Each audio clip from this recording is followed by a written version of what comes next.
What's going on, everyone? Welcome into the Fantasy Pros Dynasty Football Podcast presented by Reality Sports Online. My name is Kyle Yates, and I am your host, and I'm joined, as always, by Ray Garvin. Ray, how we doing tonight, brother? Doing well, man. It's my son's 4th birthday, so blessing to see another year. Happy about that, and ready to talk a little Dynasty for a few minutes.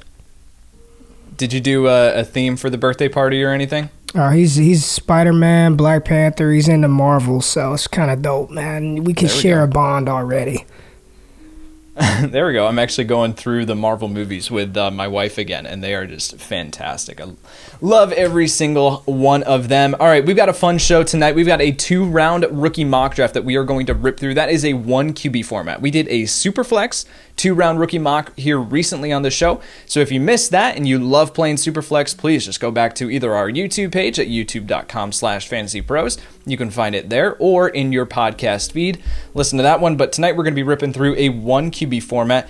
Got a couple things that we want to, a couple housekeeping items that we want to talk about before we get to that, though. One, Michael from Florida. Congratulations, you are the winner of the Justin Herbert full-size helmet giveaway. Congratulations, man. Enjoy that helmet from Pristine Auction. If you are hoping to hear your name called eventually because there's a cool giveaway going on, well, you've got the opportunity to do that, and that you can do by going to Apple Podcasts or CastBox and leaving a review for the show. 5 stars would be great. You head over to fantasypros.com/dynasty contest, fill out the short form there, and attach a screenshot of your review to be entered into a Travis Etienne signed football giveaway, courtesy of our friends at Pristine Auction.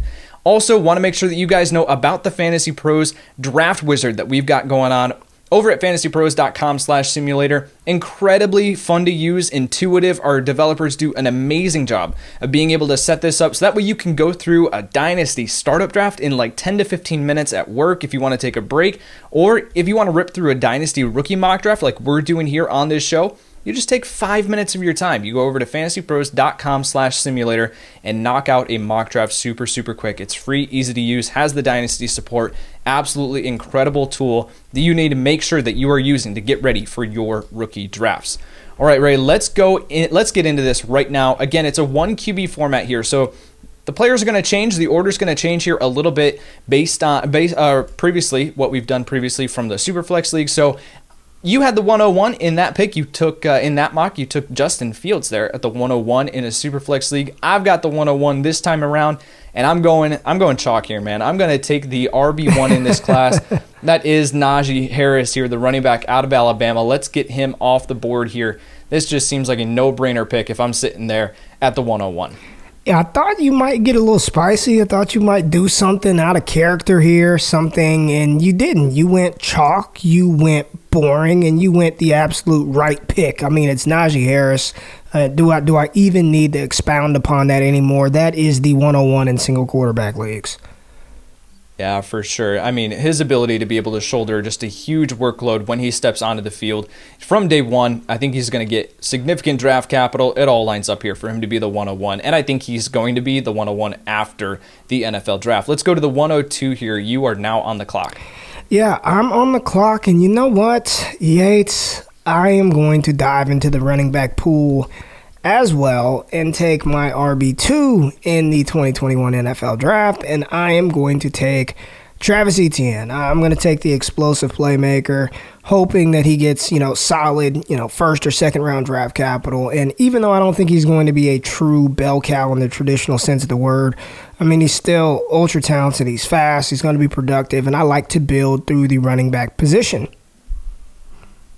Yeah, for sure. I mean, Etienne, the big play threat that he is, but then also being able to pair that with incredible receiving ability. Travis Etienne at the 102 makes a ton of sense there, especially if you are a team that needs running back. You've got to be looking at the RB2 in this class consensus. But, man, I'm telling you, I might just keep it going here at the 103, and I'm going to take Javonte Williams, the running back out of North Carolina. Now, these guys are all kind of together in a tier. We've talked about that. We broke that down on the running back evaluation show that we did, saying that these guys are all kind of clumped together at the top. Now, I do think that Najee Harris is the RB1, but yet with Travis Etienne, with Javonte Williams, they're right there in that group. And honestly, depending on the day, I kind of flip back and forth between Javonte Williams and Travis Etienne there. So I'm going to go Williams here at the 103, and let's start this mock draft off here. Running back. Yeah, I think that's a solid play. You know, you could go pass catchers, but the pass catchers are deep in this class, and because they are so deep, I am going to take a player that, you know, I have him ranked very, very high in my own personal ranks, and I think he's the next true difference maker at the position. And at the 104 spot, the first pass catcher off of the board, I'm taking tight end Kyle Pitts out of Florida. I believe he's going to be the Dynasty tight end one as early as potentially next NFL season, going into the 2022 season. He's an absolute game changer, game wrecker. He's fantastic. We saw the pro day. Give me Kyle Pitts at 104, knowing that I'm going to be able to land one of my top 2 wide receivers at the 106. So you're up, Kyle, at 105, baby.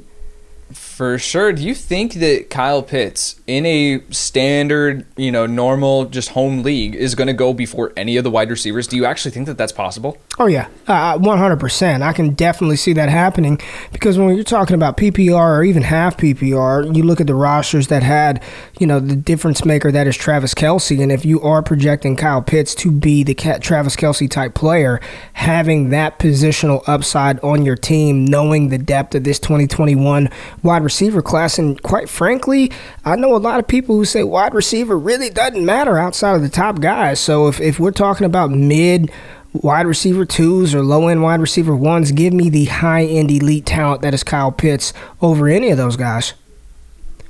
I mean, it makes sense especially if you've got a couple of picks in the first round where you can get one, and the board starts out this way where none of the wide receivers have been taken. You know that if you're sitting there at the 109 too, you've got the 104 and the 109.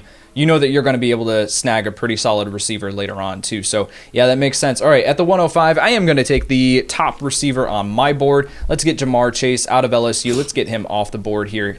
I waited a little bit too long here. At the 105, I could easily see him going even at the 101 in some leagues. If you've got someone who just absolutely falls in love with Chase and what he brings to the table, I could easily see him going off the board a lot earlier than this. So I am happy to get him here at the 105. Jamar Chase, the wide receiver, big time player out of LSU. So real quick, and as we go through these next couple of picks, Yates, I want you to kind of be thinking about this as well and insert where you feel is appropriate. But I think an important thing for listeners to understand about these mocks is the fact that we will see Kyle Pitts go really, really early. We will see 3 running backs off of the board. So from a strategy standpoint, if you're in a league where even in Superflex, single quarterback leagues, where Kyle Pitts is going to go top 5, that 3 running backs are going to go early. I mean, there's situations where it's okay to trade back. If you're sitting at the 104, trade back a couple of picks. Pick up a late first. Pick up an early second round to move back a few spots, knowing good and well at the 106, 107, you might be able to land a Devontae Smith. You might be able to get a Jalen Waddle. So I think just from, to make this exercise even more actionable, every league is going to vary, but you have to be prepared for all kinds of scenarios. And in this scenario with Kyle Pitts going so early, if that happens in your league, just know that everything else is going to be pushed down because of a tight end or multiple running backs or maybe even a quarterback early in single quarterback leagues. Absolutely, and that's the point of why we do these exercises, right? It's not because Ray and I don't know these players and we haven't done a mock draft before, right? Like, this is to get you guys a glimpse into what your home league could look like and to get an understanding of the board. And because of that, it sets you up for success comparative to your other league mates who are they're going to walk into your rookie draft and they're going to have studied these guys the day before, right? They're going to pull up a cheat sheet or something like that. They're not going to know these guys. So for you to be able to study this at this point of the offseason and to know if Kyle Pitts goes early, if someone in my league just needs a tight end and they're going to fall in love with him, it's going to push these other positions down. You can soak up some value there. Yeah. So really important point there, Ray. Let's go with the 106 here. Where are you going? 106, I'm going with the second of my tier 1 wide receivers in this class, and that's the Slim Reaper, Devontae Smith, wide receiver out of Alabama. It's going to be a first-round pick, going to be a top 15 pick. And he's probably going to get tons of opportunity in his rookie season. So to get him here in the middle of the first round, I think is phenomenal. I'm excited about landing a player of his skill set and talent here at the 106 spot. Absolutely. No matter the arguments of the size, no matter what you think of a player at that weight, doesn't really matter. This dude plays like he's 6'4", 220 pounds. And so impact player as soon as he steps on the field. I will go with another impact player as soon as he steps on the field in training camp there, into the preseason, into game one. It's Jalen Waddle, the wide receiver out of Alabama. That's where I'm going to go here. This is Devontae Smith's teammate. Incredibly talented, and we've talked about this. If you listen to any of our previous episodes, you've heard us say that we really hate comparing players to Tyreek Hill as they come out, because every speedy receiver just kind of gets that label. If there ever was a player who is going to have that level of impact and that skill set, it is Jalen Waddle. Moves at a different speed than everyone else on the football field. I'm really excited to see what he turns into into the NFL, and if he's going off the board as that wide receiver 3, man, that just speaks to how good these other two guys are and the type of impact that Waddle. I think that it's a steal for you to be able to get Waddle, a talented player like Waddle, here as the wide receiver 3 off the board. Yeah, I mean, the first 7 picks of this mock draft are all from either the SEC or the ACC. So I'm gonna break the mold of those two talented conferences and dive into the Big Ten pool and take a player that could actually change how we view playmakers moving forward, and that's Rondale Moore, wide receiver out of Purdue. Yes, we know he's undersized. He's a freak athlete. He's ultra productive in college early in his career at Purdue. But I think he's got an opportunity, and he's got the skill set and the talent to completely change how we look at these dynamic, smaller playmakers. And if I were going to bet on a shorter outlier type player, Rondale Moore is the guy that I will hang my hat on. And to get him here as the 4th wide receiver off of the board, I'm still extremely high on his skill set. I'm happy with this pick. I mean, you've talked about it before where you play fantasy football to have fun. And if watching someone like Rondale Moore on Sundays or Thursdays or Mondays, if watching him on the TV is going to be fun for you, then you take him. It doesn't matter the price tag at the 108, which I still think is fine value for Rondale Moore.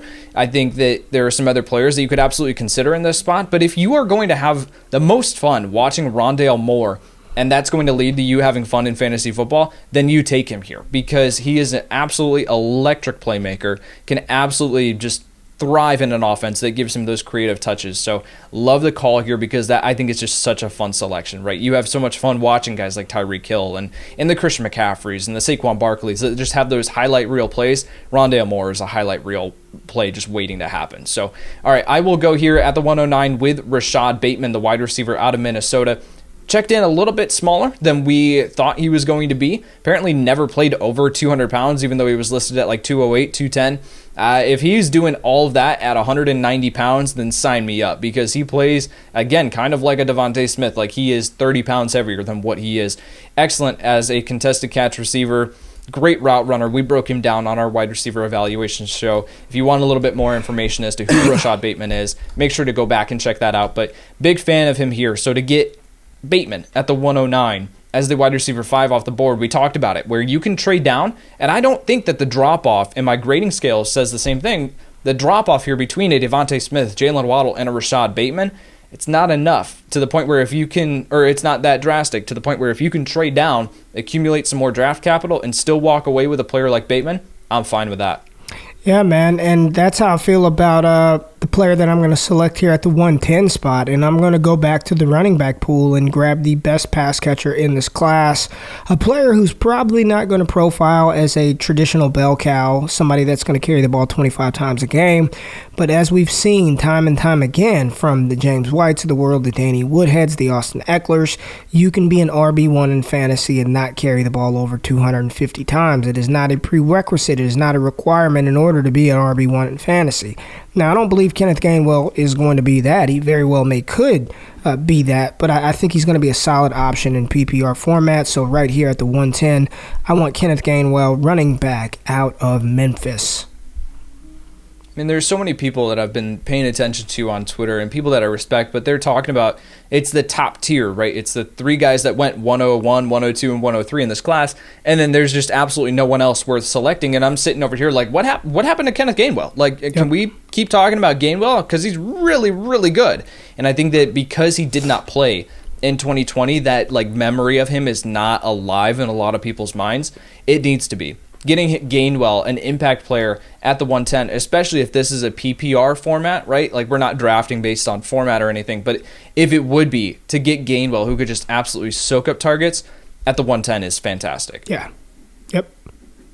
All right, let's go the 111 here. Let's go with a quarterback off the board, but and for everything that Trevor Lawrence brings as a rusher, I don't think that is going to be how he is utilized primarily in the NFL, right? I think that he, of course, is going to have his several rush attempts a game, that he will provide some fantasy value and pick up that 25, 30, 35 rushing yards, but he's not going to be heavily featured as a running quarterback, is what I'm trying to say. A guy who I think that is going to be featured as a running quarterback in the NFL. Now, it might take him a little bit, depending on his landing spot, to get to that point. But I'm going to go Trey Lance here at the 111, because I want to talk about the rushing code and what that does for quarterbacks from a fantasy perspective. Trey Lance, as a runner, is one of, if not the best, mobile quarterbacks in this class, and he combines it with just a cannon of an arm in every single trait that you would look for in a NFL quarterback. So I think that when we look back on this class in 2 years, we're going to say Lance is the most valuable from a fantasy perspective because of his rushing ability. Now, Justin Fields and Trevor Lawrence, they're no slouches, of course,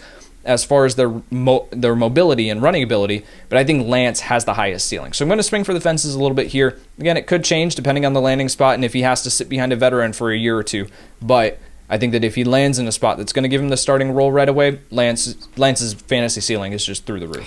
Man, you had me nervous because I'm definitely going quarterback here at the 112 spot, and I'm 100% on board with taking the rushing quarterback. But I'm going to take the rushing quarterback who I think is pro-ready right now, not just from what he can do with his legs, but between the ears, the arm, everything that Justin Fields brings to the table. And I do think there's a very real possibility that he goes to San Francisco. And if he doesn't go to San Francisco, if it's Denver, that's a great situation. If it's Carolina, that's a great... I know they got Darnold, but if Justin Fields is staring Joe Brady and Matt Rule down, I think they'd have a hard time passing on this kid. So right here at the 112 spot, all the criticism, the ridiculousness that I've seen about Justin Fields on the Old Bird app, aka Twitter, is blasphemous. It is absolutely downright, utterly disrespectful for how good he is as a passer, as a rusher, as a leader, as a talent. And for a fantasy quarterback, Justin Fields is the mobile Konami code guy that I want over everybody else. So right here at the 112 spot, sign me up, Justin Fields. It's hard to argue with a quarterback at his size that can run 4.4. It was close between Fields and Lance. I'm just going to go with my guy there at the 111. So, yeah, really close there. I think that, and it's really interesting because I think you're going to have people either in the YouTube comments or that are going to be hitting us up on Twitter saying, like, I can't believe that you didn't take Trevor Lawrence as the first or second quarterback off the board. This is about what a quarterback can bring from a rushing perspective. Now, I think that Lawrence is going to go off the board here pretty soon. At least I think so. But, I mean, Lance and Fields, what they can bring as a mobile quarterback is just, it's ridiculous. All right, let's recap the top 12 picks here as we move into the second round. Najee Harris went at the 101. Travis Etienne, the running back out of Clemson, at the 102. Javonte Williams, running back out of North Carolina, at the 103. We had Kyle Pitts, the tight end out of Florida, go at the 104. Jamar Chase, Devontae Smith, Jalen Waddle, all went back-to-back as the 105, 106, 107. Then we had Rondale Moore, the wide receiver out of Purdue, Rashad Bateman, the wide receiver out of Minnesota, at the 108 and 109 respectively, Kenneth Gainwell, the running back out of Memphis, at the 110, and then we got some quarterbacks here in a 1QB format, Trey Lance out of North Dakota State, and Justin Fields, the quarterback out of Ohio State, at the 111 and 112. I'm up here at the 201, and let's get another running back off the board here. Now, the 40-yard dash time wasn't fantastic from Michael Carter, but when you look at the agility drills, those are fantastic. Those are some high percentile numbers for Michael Carter, and that's how he wins. He wins more with burst and acceleration than he does necessarily with straight long speed, and I think that he is still going to get the day two draft capital that is going to be so just valuable for fantasy football. So I'm going to go start off the second round here with Michael Carter, the running back out of North Carolina. Yeah, I thought about him at the 112 spot. Thought that I might be able to sneak him in a little bit down the line, but I know you are a Carter fan, and I don't hate it. At the top of the second round, going a running back, I mean, there's still tremendous wide receiver depth, which is insane to me in round 2. But because of that, Yates, I am going to dip back into the quarterback pool and understand we're not doing this we're not trying to build a team here. We're drafting, doing this exercise based on value. And I do think that in single quarterback leagues, when your league mates see Trey Lance and Justin Fields come off the board, Trevor Lawrence will not be far behind. So here at the top of the second, you know, honestly, if you or I would have gone Lawrence Fields, if it would have gone Lawrence Lance, I think the third quarterback would have come off the board here at the 202 spot. And let me tell you, I think Trevor Lawrence is going to be a thorn in the side of whatever running back, and I guess James Robinson, because I can see him at the goal line, like zone read it. Like, I think he's going to be a vulture in the NFL. I think you can pencil him in for 5-6 rushing touchdowns a season. He's got a knack for it in that 6'6", man. I mean, I just think he's going to be a problem once they get down to like the 1 or 2 yard line with those rushing touchdowns for James Robinson. It's crazy, man. When you said as you were leading up to like the thorn in the side, I was like, I think he's about to go with the goal line argument there. And in my scouting notes for Trevor Lawrence, I said tremendous athleticism for a player of his size, and he shows fantastic vision as a runner behind his linemen on QB power runs. Has the potential to lead the NFL in rushing touchdowns at the quarterback position eventually due to his size and how he can be utilized around the goal line.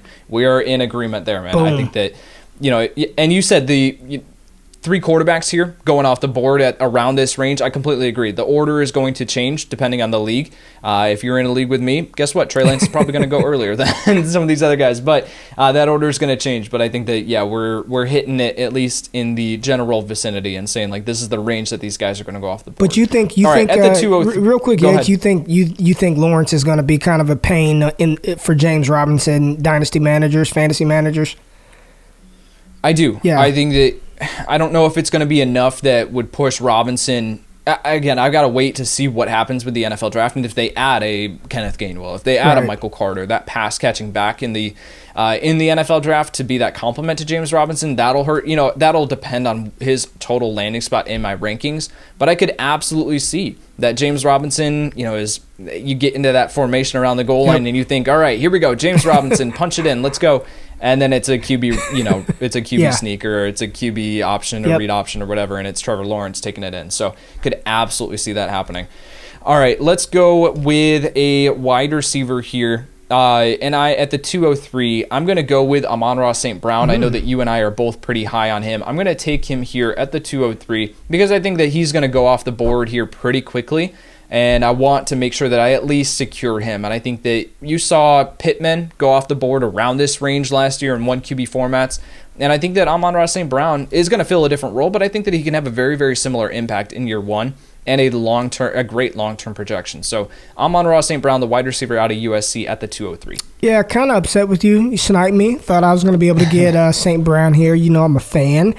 And Yates, you and I talked about this player, and I've actually talked about him with a couple of other people who feel like the hype has gone way too far. But at 204, I'm going to take a shot on a player who's probably going to be drafted in the first round. He is extremely talented, but the hype is starting to get out of control, and I'm talking about LSU wide receiver Terrace Marshall. He's got the talent. He's got the skills. You know, he's being talked about as, you know, a potential WR1 in Dynasty, and I think that's just crazy. I can't get on board with that. That's just crazy. But here at the 204, I'm going to bet on a player who was talented in high school, did play well at LSU, surrounded by good weapons, and he's got the physical traits. So here at the 204 spot, I'll go with Terrace Marshall. I thought about him there with the 203. That's just a little bit too early. I've got Amon-Ra St. Brown ranked ahead of him. So, but I figure that he would go off the board here pretty soon. So I do think that this is the point of the draft where you've got your first round, option. If assuming that these are your picks, you've got that first round option at the 104 that you took. You can swing for the fences here a little bit with Terrace Marshall. I think this is fine. If you start to talk about Terrace Marshall as a top 10 pick in a 1 QB format, that's a little bit too rich for me. I can't get on board with that. But here at the 204, I think that's fine. I think that's good value. All right, I'm going to go with another quarterback who we talk about has great mobility. Now, I don't think that he is going to be utilized as much as a rusher as, Trey Lance and Justin Fields, and then even to the extent of Trevor Lawrence around the goal line. But Zach Wilson does have the mobility that is very, very valuable for fantasy football. So I'm going to go with Zach Wilson here. I don't think that he's going to be utilized heavily as a runner, but he does have the ability that if he gets out of the pocket and he breaks contain, that he is going to be able to pick up those chunk gains there with his mobility. So I'll go Zach Wilson here at the 205, the quarterback out of BYU. And there we have it. We've got 4 quarterbacks in a single quarterback league, and that just speaks to the talent of this class and why second-round picks are so valuable. Because right here at the 206, I'm pretty damn happy I get to pick Elijah Moore, wide receiver out of Ole Miss. His hype train is full steam ahead as well. I mean, it is chugging down the track. And if he lands on a team that utilizes the slot receiver, I think he can be extremely productive. While they're not the same build, he could be a Jarvis Landry type, just target magnet. We saw Jarvis Landry be a wide receiver 1 in fantasy and didn't even go over 1,000 yards, but he had a million receptions. You know what I mean? Right. Elijah Moore, I don't think he plays as explosive as his testing time numbers. But he's a sure-handed receiver. We talked about him on the Superlative show, and he's a fantastic route runner. So I think Elijah Moore, if he lands in the right system, could be really productive in PPR leagues. Absolutely. I think landing spot is crucial for him. I didn't see the testing numbers translate to his tape, but very, very good and just overall solid slot receiver. So absolutely has the potential to soak up targets from a fantasy perspective. At the 207, I'm going to go with my wide receiver 5 in this class. Now, this will change based on my athletic scores getting factored in here, but he's not going to move far. That's Dwayne Eskridge, the wide receiver out of Western Michigan. Put up a blazing 40-yard dash time at his pro day. He's a well-rounded receiver. We've talked about him again. If you want more information on why I have Dwayne Eskridge ranked as high as I do, go back to that wide receiver evaluations episode. We break it down pretty in-depth there. So I think that I could honestly still, if this was my home league, I think I could still wait right now a little bit further, but I'm telling you guys that once we get to the NFL draft, I think that we're going to see Dwayne Eskridge start to creep up in ADP, and I think that if I can get him here at the 207, I think that this might look like a steal here after the NFL draft. Well, the same argument that you just made for Dwayne Eskridge, I think in my home Dynasty league, I could wait on this player as well. And, it's crazy while we praise Marshall and Moore and all these other players, we knock probably a lock in the first round. And I'm talking about Kadarius Toney, the wide receiver out of Florida. You know, I mean, just the criticism that he's taken because he didn't do it early. Just listen, he was a quarterback coming out of high school, and there's a lot of smoke around him being a potential first-round pick. He's talented. He looks more explosive than Elijah Moore when you're talking about on tape. If we're being honest, he does. And if he gets first-round draft capital, he's going to be a slot weapon. He's roughly around the same size as Rashad Bateman. So here at the 208, I like Kadarius Toney. I thought about him, man, and the testing numbers for him are just ridiculous. Ridiculous athlete. I don't know what they're feeding him down in Florida. It's probably the same stuff that they're feeding him in Penn State. All right, 209 here. I'm going to go Kylan Hill, the running back out of Mississippi State. We've talked about him previously on this podcast, saying that, you know what, if he ends up in this role where he can be featured as a pass-catching running back to start out his career, and then you phase him into, he's got some stuff that he needs to work on as far as his vision and just footwork at the line of scrimmage. But if you can refine that, I think that you have a potential feature running back in the NFL. So Kylan Hill at the 209, I'm really excited to get a running back of this caliber who has this type of upside all the way down here. Man, I'm every day that goes by, I'm getting more and more bullish on Kylan Hill. So I do think when it's all said and done, especially with the draft capital, if he's early day 3, he's going to be probably a second-round pick in rookie drafts. Here at the 210, this is, gosh, do I want to do it now? Will you snipe me at the 211? Yates, I don't think you will. I don't think you're going to snipe me. So I'm going to dive back into the wide receiver pool, and I'm going to take Dyami Brown, wide receiver out of North Carolina, who in a lot of mocks that I've been doing, he's been slipping to the third round. So I think he's a Will Fuller type player without the hamstring injuries. So here at the 210, I'm going to bet on the fact that you're not going to take my guy at 211, and I'll be able to get him to wrap out this mock. Oh, man. Now, who are you thinking about taking? Well, you kind of sniped me here with Dyami Brown. I kind of circled his name and said, like, that's the guy that I want to walk out of here with the 211. Now, I didn't see 4.44 40-yard dash time on tape. I didn't see that. He's inconsistent hands underneath. He's not very heavily utilized underneath. He can't, but downfield, he is just such a dynamic threat. And he's one of those big play guys that you plug into your flex and you're just perfectly willing to deal with the boom-bust performances there. At the 210, I feel like that's perfectly fine. All right, I am going to go with, I'm choosing between two names here.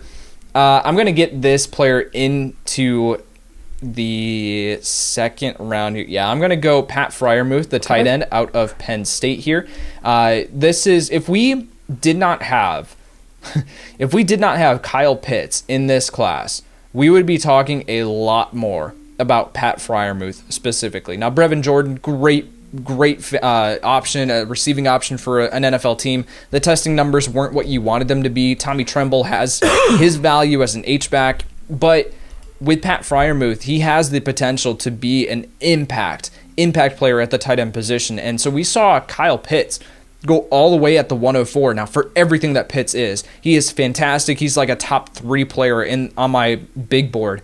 But Pat Freiermuth is not far behind him as far as what I think the impact that he can have for fantasy. So that difference of the 104 to the 211, I'm not saying that I would prefer Freiermuth straight up over Pitts, but when you factor in the price tag and what you're going to have to spend, I feel like Freiermuth at the 211 is a little bit more appealing. I can stomach that a little bit more than Kyle Pitts at the 104, personally. Oh, there's no doubt about it. I mean, we talked about Freiermuth, and we both said that, he was going to be, for me, I've got him close to a top 10, top 12 Dynasty tight end right now.